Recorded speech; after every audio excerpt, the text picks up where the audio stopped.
Bonjour à tous, je parlerai de lieux de tournage en pré-production, de plans de tournage en production et des effets spéciaux en post-production. Voyons d'abord en pré-production le choix du patrimoine français pour lieu de tournage. Commençons par un petit jeu. Connaissez-vous ces lieux célèbres en France et pouvez-vous les placer sur la carte ? Le Mont Saint-Michel, la cathédrale de Reims, la dune du Pilat, les arènes de Nîmes, le pont du Gard, le château de Chambord et la Tour Eiffel.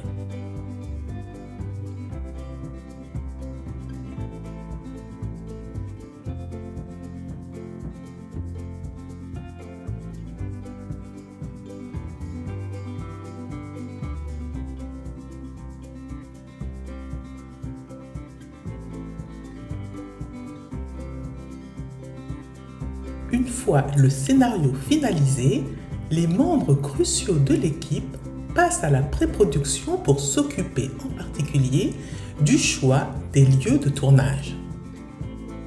Ils peuvent avoir besoin de lieux historiques pour valoriser le riche patrimoine français et renforcer leur histoire. Nous avons vu, dans une des vidéos précédentes, le rôle du directeur de la photographie et du chef décorateur qui collaborent étroitement avec le réalisateur pour la création du film.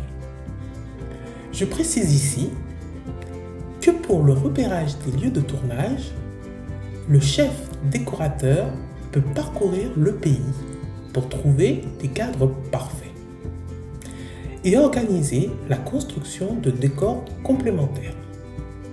Le directeur artistique est responsable du style visuel du film et la directrice de la photographie veille plus particulièrement aux aspects techniques de la prise de vue, de l'éclairage, des positions de la caméra par exemple. Voici maintenant 4 lieux célèbres qui ont servi de décor à des films français. La cité de Carcassonne pour le film comique Les Visiteurs, le château de Corrence pour le film Le sens de la fête, le château de Vaux-le-Vicomte pour le film La folie des grandeurs et la ville de Saint-Tropez pour le film Le gendarme de Saint-Tropez avec Louis de Funès. Merci de soutenir Fleurilège en mettant un pouce et n'hésitez pas à laisser vos commentaires. Parlons maintenant de la production du film, c'est-à-dire du tournage. Après la phase de pré-production, c'est le moment où chaque décision prise se concrétise sur le terrain. Par exemple, la mise en place des décors, la gestion du son, les prises de vue, avant de commencer le début du tournage. Mais voici certains aspects techniques autour des mouvements de la caméra, les différents plans et angles utilisés qui sont importants pour susciter diverses émotions chez le spectateur. Ce schéma vous permettra de retenir les différents types de plans en commençant par le très gros plan, puis le gros plan, le plan poitrine, le plan taille, le plan américain, le plan italien, pour finir par le plan d'ensemble et le plan général que l'on pourra voir dans les extraits suivants. Il fera pas 10 mètres sans être arrêté. Bon, je vais y aller alors.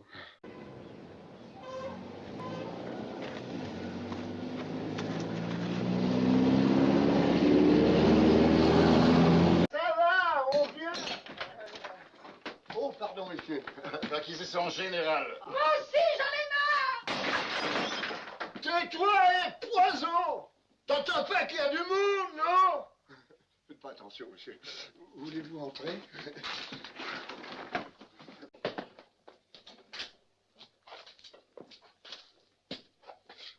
Moi, ça va, mais vous, alors, hein?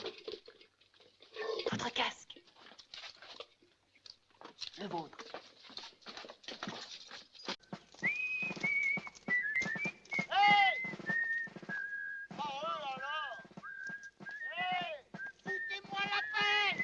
La caméra en plongée place le spectateur en position d'observation, crée une distance entre lui et l'acteur, ce qui accentue son isolement et sa solitude. A l'inverse, la contre-plongée fait ressentir au spectateur l'intimidation et la vulnérabilité et renforce une impression de domination de l'acteur et de menace. Ils sont au-dessus.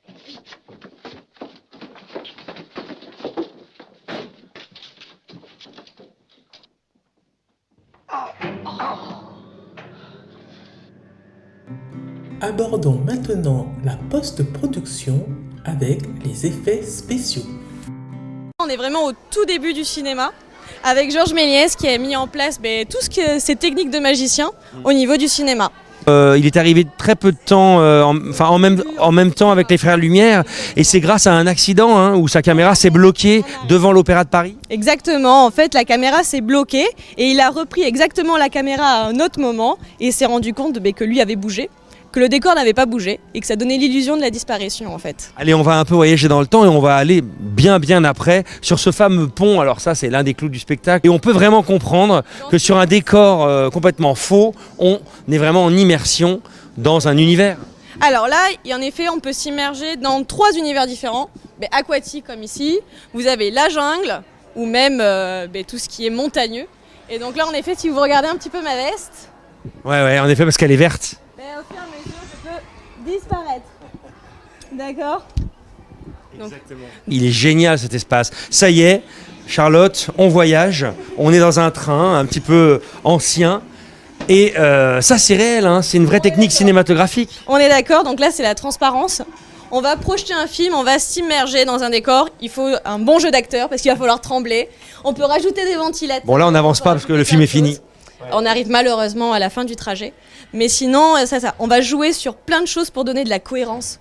C'est-à-dire qu'on va ajouter des ventilateurs, des moteurs pour faire vibrer l'espace, plein de la lumière pour que ce soit crédible. Voilà. C'est drôle comme ça y est, regardez, on s'en va. Salut! Voilà, et on s'en va et on voyage. Ce budget, quand on regarde aujourd'hui les productions hallucinantes, quand on sait que par exemple un film comme Valérian, le film de Luc Besson, c'est 197 millions d'euros en effets spéciaux, plus de 2400 plans totalement faux. Exactement, il va y avoir en plus, à l'heure actuelle, de plus en plus de plans numériques qui vont nécessiter une post-production énorme et donc des budgets qui vont s'envoler. Autre film culte? Ah, moi j'aime Moulin Rouge. Moulin Rouge, plein d'effets spéciaux aussi. Ah oui, moi j'adore. Une colorimétrie, des choses dingues. Exactement, tout se passe à Paris, quasiment rien n'a été tourné à Paris. Eh oui, et pourtant on y croit.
Je vous dis à bientôt sur Florilège et pensez à vous abonner.